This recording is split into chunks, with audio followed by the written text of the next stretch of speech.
Good morning guys. Welcome to my vlog again, another vlog for this day.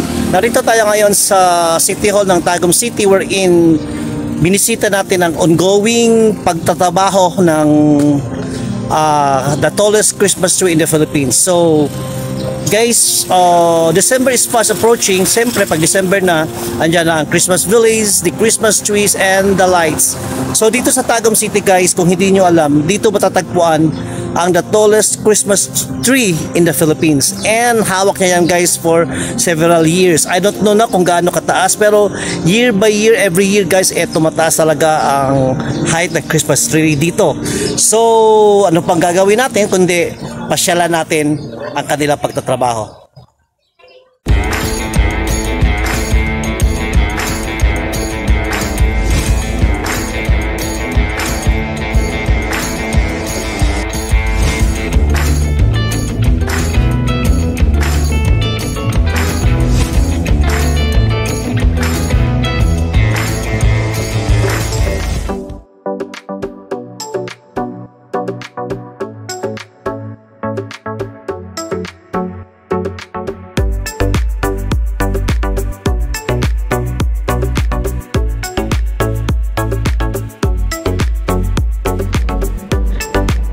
Alam nyo ba guys kung gaano ito kataas ito Christmas tree na to?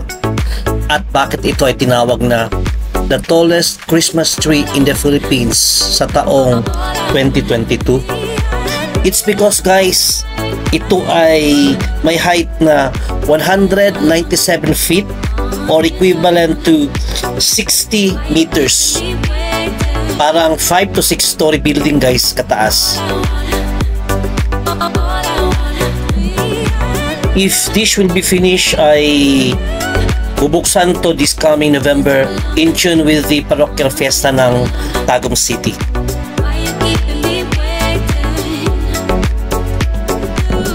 Nakakalula ang taas niya guys, but I'm very sure na sanay na itong mga taong to sa akyatan.